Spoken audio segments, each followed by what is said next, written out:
Feche os olhos, quero orar por você. Pai, muito obrigado, porque o Senhor é poderoso e porque nada, Senhor, se compara a Ti.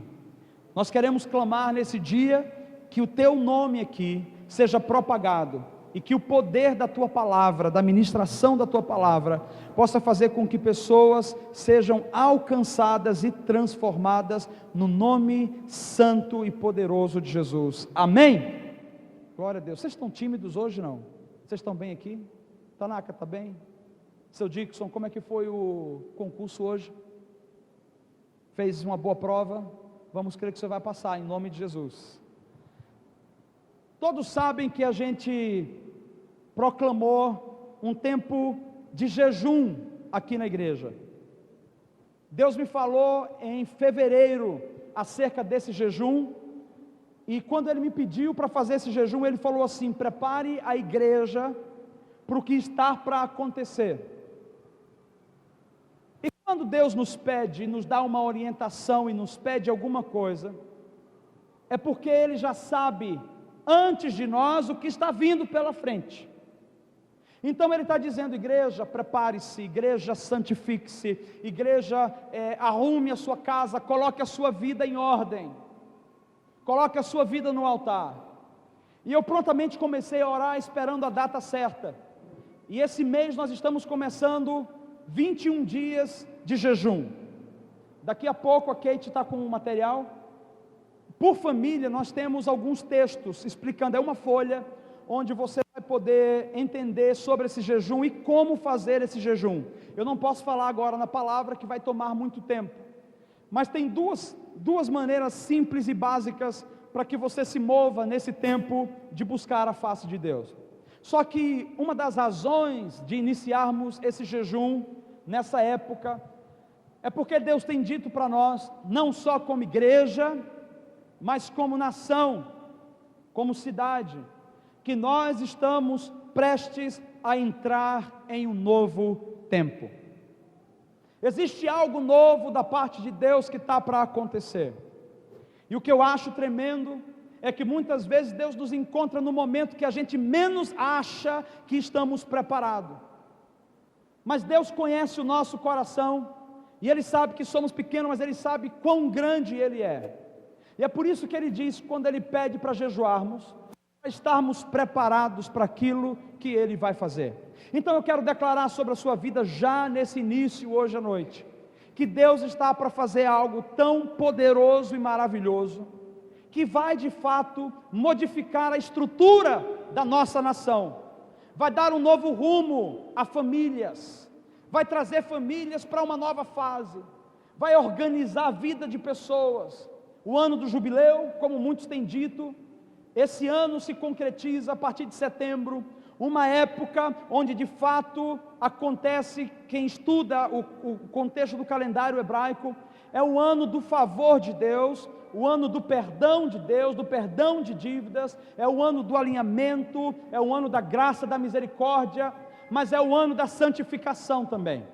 Ele está nos chamando para perto, Ele está dizendo: eu não gosto quando você está longe, eu quero você perto de mim, eu quero que você tenha momentos comigo, eu quero que você seja tocado por mim. E o jejum nada mais é, primeiro, uma obediência. Mas quando a gente jejua, a gente mata a nossa carne. Eu estou precisando matar bastante a minha carne. Não fica rindo não, Ivan, porque tem uns que você também está precisando matar a sua língua, a sua carne. Eu estou precisando muito matar a minha carne, preciso perder peso, mas o jejum não é uma dieta. A gente quer perder peso você faz uma dieta, vai para a academia. O jejum é um ato sacrificial de obediência ao Senhor. Então, como convocação da igreja, adote um dos dois tipos. Ninguém vai morrer, tá? Ninguém vai se acabar aqui. Você vai ver, mas eu quero só dizer basicamente uma das coisas essenciais que a gente vai começar amanhã. Então amanhã iniciamos o pré-jejum, que é uma semana de preparação para os 21 dias que virão, amanhã até domingo. Na outra segunda começa os 21 dias. Amanhã você já começa a cortar refrigerante, qualquer tipo de açúcar nocivo para você, que seja artificial, né? que traga malefícios para o seu corpo, a não ser o próprio açúcar que já é contido nas frutas e em alguns alimentos. Não corta açúcar, refrigerante e carne vermelha. Amanhã já começa com carne vermelha cortando, não? Já começa, né? Porém, por que eu digo que é um pré-jejum? Porque essa semana nós temos algumas datas comemorativas de pessoas que já marcaram, algumas coisas que vão acontecer. Nesse dia você pode abrir uma exceção. Olha, eu vi a alegria da cara do Ivan, fez assim, ó. Só nesse dia que você vai ter uma comemoração, você abre, porque é o tempo da preparação. Porém, do dia, deixa eu ver aqui que eu não posso esquecer, Kate. 28? Do dia 28 em diante, até o dia 28 de março, a 17 de abril, você já não pode mais abrir exceção, tá? Pastor do céu, isso é uma imposição. Se você é da igreja, entenda como um convite de Deus.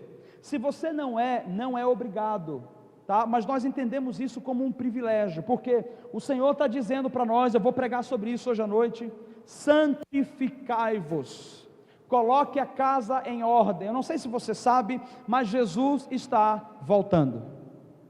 E quando Ele voltar, Ele vai vir buscar uma igreja sem mancha, sem mácula, com as vestes limpas. E o jejum é uma das maneiras que a gente tem para nos santificar. Quando você não come, o teu estômago fica pedindo e você deixa ele inativo. Você come outra coisa que ele não quer que você coma, ele vai ficando fraco, isso é, a tua carne vai ficando fraca e o teu espírito vai se fortalecendo, para que você ouça mais a voz de Deus, para que você tenha mais comunhão com Deus e para que você resista o diabo e as suas tentações. E aí a gente vai entender nos próximos cultos. Eu quero tirar mais alguns dias para falar sobre isso, mas eu quero que todos ao final peguem essa folha explicativa e você leve para casa e leia, porque amanhã nós vamos começar. Só que no dia 28, na semana que vem, nós vamos abrir a igreja 3 horários, não é isso, Thiago? Kate?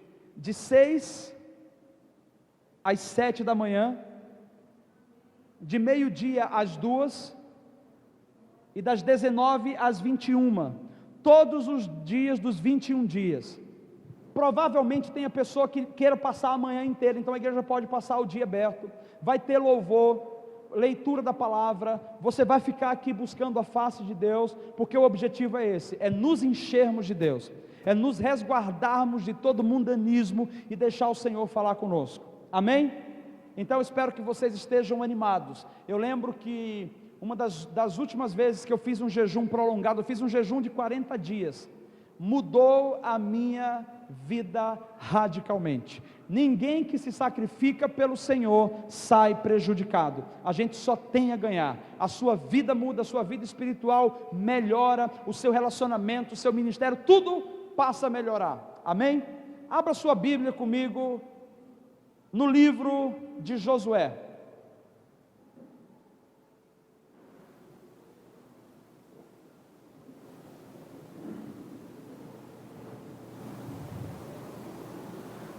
Eu não vou pedir para que você leia tudo, porque eu tenho bastante coisa dentro de cada capítulo para falar, embora eu vou tentar falar em 30 minutos hoje, para a gente ter um momento de oração no final, tá? Tiago, marca aí, quando der 30 minutos você me dá um toque, tá? Tá liberado, me dá um toque, faz assim, Paulo, 30 minutos. Mas eu quero que você leia comigo no capítulo 3.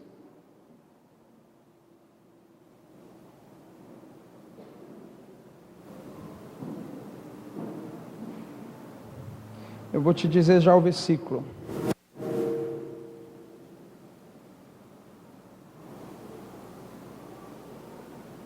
No versículo 5, disse Josué também ao povo: santificai-vos, pois amanhã fará o Senhor maravilhas no meio de vós. Vamos ler de novo comigo?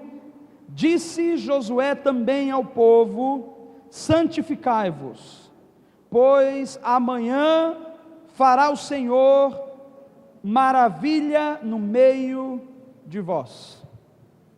O tema central dessa mensagem hoje à noite é desafiando gigantes e conquistando promessas. E se tem uma coisa que esse homem, esse jovem Josué entende, é sobre gigantes e desafios, promessas e conquistas. Gigantes e desafios para Josué não era sinônimo de desistência. Os gigantes não geravam medo nem pavor nesse jovem. Pelo contrário, os desafios que ele enfrentava, ou que estava diante dele, fazia com que ele se fortalecesse ainda mais, para continuar crendo que aquele Deus que havia dado uma promessa, não iria falhar, e que ele de fato é fiel. Então eu quero basear essa noite, esse tema, na vida desse homem chamado Josué.